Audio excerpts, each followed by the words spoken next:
All right, online English 12ers. This is Mrs. Miller coming to you from my classroom.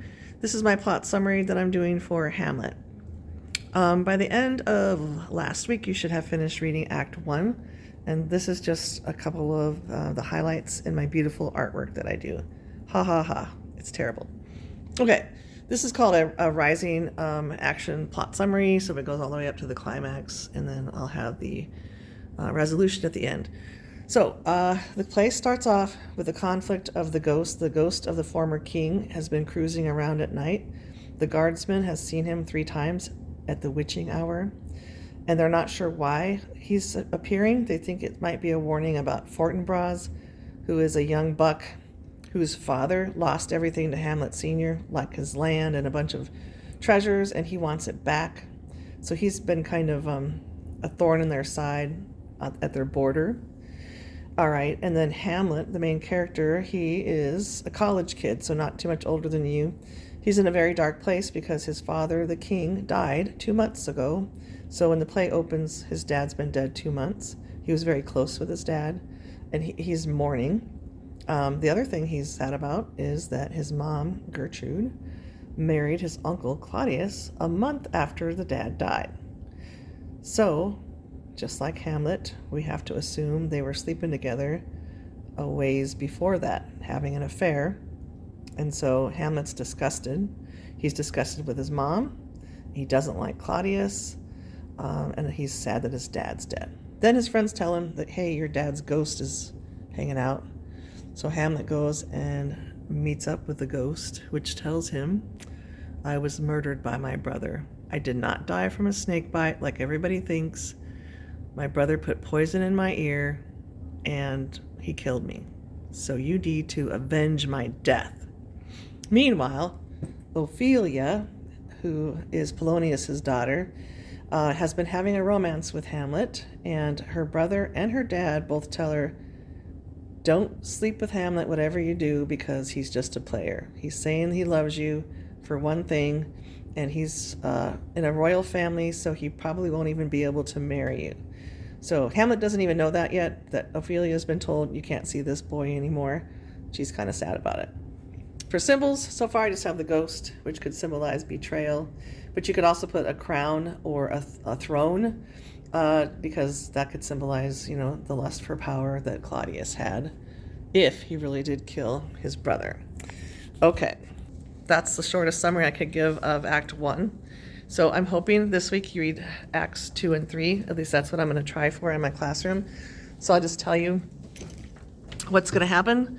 There's a whole theme, kind of a mini theme of spying that's developing. People are watching other people and having people watch other people. Like Rosencrantz and Guildenstern, those are childhood friends of Hamlet's, and Claudius and Gertrude are paying them to spy on Hamlet to find out what's wrong. Hamlet has decided he's going to pretend he's going crazy to buy some time to figure out how to avenge the death of his father. Not sure how that's going to help, but okay. And then Polonius and the king are going to spy on Ophelia and Hamlet to see what's up with the two of them. Ophelia is in on it, though, and Hamlet realizes that she is spying on him for her dad, and that causes them to have a big blowout. He tells her to get to a nunnery, and he does give her a chance. He asks her, where's your dad right now? And she lies and says he's at home when he's really behind a curtain. And so he feels betrayed by her, as well as his mom, so he's kind of getting into a woman-hating phase. You can't really blame him, though. He gives his famous to be or not to be speech in Act 3, I believe, at the beginning. And then he comes up with an idea. So some actors show up at the castle.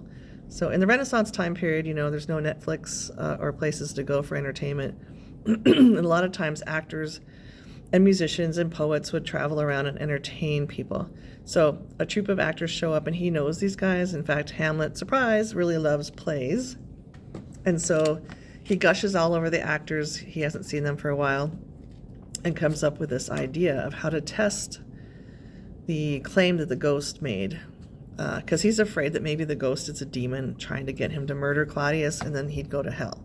So he keeps coming up with ideas. And so he decides to do a frame story, so a play within a play. He has the actors act out a play he knows, but he changes some of the lines and some of the actions.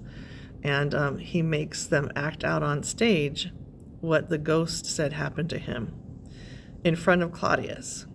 And so the actor is laying down like he's taking a nap, and then another actor comes and, appears to be putting poison in his ear, and the king dies, and then there's a queen that goes with the killer. Anyway, he watches Claudius to get his reaction, knowing that if it's something that he really did, he won't be able to contain himself. Like, imagine if you went to see a play and you had done something in your life that was pretty bad, or said something to someone that was really bad, but you didn't think anybody else knew about it, and it was acted out on stage in front of you. And so I won't tell you what happens. You'll just have to read that. And then at the very end of Act 3, and this is a long time coming, he's disgusted with his mom, Gertrude, because she had an affair on his father. He loved his dad. She decided to go with Claudius, who's not a very nice person, especially compared to his dad. And she got married so fast, and it's embarrassing to him. So they finally have this giant blowout. It's really bad at the very end of Act 3. And he does some stuff that he regrets, which I don't want to tell you. So those are just some of the things. And I'll probably talk more at the end of next week or the beginning of the week after about more of the details from Acts 2 and 3. I will release a quiz on Thursday on Acts 1 and 2. It's multiple choice and I think one short answer, open note. So that'll be open 24 hours. I know this is a longer video, but it is Shakespeare and I'm trying to help you. So let me know if you have any questions. And when you read, pick a quiet place, slow down, read all the footnotes, check your understanding on Spark Notes, and ask me questions if you have them. Okay? I hope you're enjoying the play. It's actually really good once you understand what's happening. Keep working hard. We are, after this week, 2/3 through the semester.